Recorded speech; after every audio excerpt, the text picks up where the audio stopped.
আসসালামু আলাইকুম। স্বাগত সবাইকে। কেমিস্ট্রির সবথেকে গুরুত্বপূর্ণ বিষয় হচ্ছে রাসায়নিক বিক্রিয়া।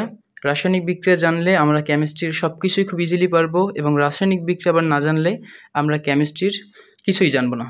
সুতরাং আমরা মাত্র একটা নিয়মের মাধ্যমে কেমিস্ট্রির সব ধরনের রাসায়নিক বিক্রিয়াগুলো করার চেষ্টা করব। সেটা হচ্ছে গিয়ে 2-8-8-8, তার মানে 2 এর নিয়ম এবং অষ্টক নিয়ম।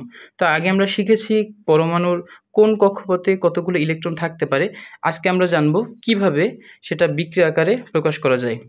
তো প্রথমত আমরা জানি সোডিয়ামের পারমাণবিক সংখ্যা 11, তার মানে 2-8-8 নিয়ম অনুযায়ী প্রথম কক্ষপথে ইলেকট্রন রাখবো 8টা, প্রথম কক্ষপথে ইলেকট্রন রাখবো 2টা, দ্বিতীয় কক্ষপথে থাকবে 8টা। তো 8টা 2টা হয়ে গেল 10টা, যেহেতু 11টা ছিল তাহলে একটা বাকি, একটা দিয়ে দিলাম।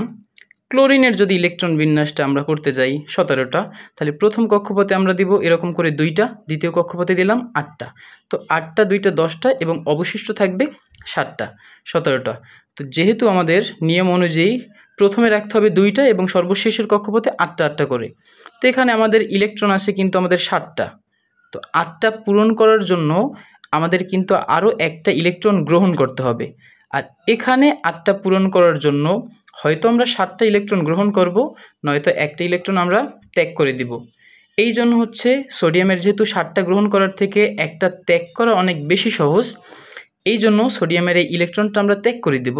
আর এই ক্লোরিনের ক্ষেত্রে যেহেতু 7টা ত্যাগ করার ক্ষেত্রে থেকে একটা গ্রহণ করা বেশি সহজ, এই জন্য আমরা একটা ইলেকট্রন গ্রহণ করব।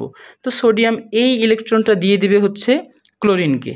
ক্লোরিনের তখন হয়ে যাবে 2-8-8, মানে সে ক্লোরিন থেকে তখন আর্গনের মতো হয়ে যাবে এবং সোডিয়াম হয়ে যাবে একটা ত্যাগ করার পরে 2-8, তার মানে সে নিয়নের মতো হয়ে যাবে। আরেকটা এক্সাম্পল হচ্ছে হাইড্রোজেন 1, তার মানে হচ্ছে হাইড্রোজেনের পারমাণবিক সংখ্যা হচ্ছে আমাদের 1। তো ও যদি যেহেতু প্রথম কক্ষপথে ইলেকট্রন থাকতে পারে 2টা, সে যদি একটা ইলেকট্রন ত্যাগ গ্রহণ করে তখন তার ইলেকট্রন হয়ে যাবে 2টা, তার মানে হচ্ছে সে নিয়নের মতো আকার ধারণ করবে। এখন হচ্ছে, তো আমরা তো খুব ইজিলি বুঝলাম যে কে আসলে ইলেকট্রন ত্যাগ করবে আর কে ইলেকট্রন গ্রহণ করবে। তাহলে রাসায়নিক বিক্রিয়াটা মূলত কিভাবে হবে? আচ্ছা, সোডিয়ামের 11, তার মানে হচ্ছে সোডিয়ামের পারমাণবিক সংখ্যা 11। এ কথার মানে সোডিয়ামের ইলেকট্রন 11টা, সোডিয়ামের প্রোটনও 11টা। তার মানে ইলেকট্রন যেহেতু মাইনাস, তার মানে সোডিয়ামের মাইনাস আধান 11টা, প্লাস আধানও 11টা। এখন সে যখন একটা ইলেকট্রন দিয়ে দিবে, তো তখন তো তার ইলেকট্রন 11টা থেকে 10টা হয়ে যাবে, কিন্তু প্রোটন কিন্তু 11টাই থাকবে। তার মানে প্রোটন একটা বেশি থাকবে। যেহেতু প্রোটনকে প্লাস দিয়ে প্রকাশ করা হয়, এই জন্য সোডিয়াম একটা ইলেকট্রন ত্যাগ করলে একটা প্রোটন বেড়ে যাবে এবং ইলেকট্রনটা আলাদা হয়ে যাবে। ঠিক তেমনিভাবে ক্লোরিন 17, তার মানে ক্লোরিনের হচ্ছে 17টা ইলেকট্রন, 17টাই প্রোটন। ক্লোরিন যখন একটা ইলেকট্রন গ্রহণ করবে, তো তখন তার ইলেকট্রন 17টা থেকে 18টা হয়ে যাবে, কিন্তু প্রোটন কিন্তু 17টাই থাকবে। তার মানে তার প্রোটনের থেকে ইলেকট্রন একটা বেড়ে যাবে। এজন্য এখানে দেওয়া আছে যে ক্লোরিন একটা ইলেকট্রন গ্রহণ করে, তার মানে একটা ইলেকট্রন বেড়ে যাবে, এজন্য হচ্ছে ক্লোরিন মাইনাস হয়ে যায়। সুতরাং সোডিয়াম এবং ক্লোরিন দুইটা একত্রিত হয়ে সোডিয়াম প্লাস ক্লোরিন, এবং এখানে সোডিয়াম প্লাস আয়ন এবং ক্লোরিন মাইনাস আয়ন একত্র হয়, মানে হচ্ছে সোডিয়াম আর ক্লোরিন একত্রিত হয়ে তৈরি করে সোডিয়াম ক্লোরাইড, অথবা যেটাকে বলে খাবার লবণ। তো ব্যাপারটা মূলত এটাই, টেকনিকটা হচ্ছে 2-8-8-8, মানে 2 এর নিয়ম এবং হচ্ছে অষ্টক নিয়ম।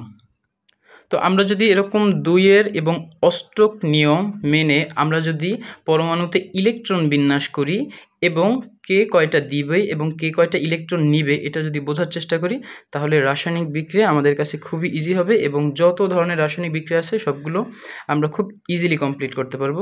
ধন্যবাদ সবাইকে।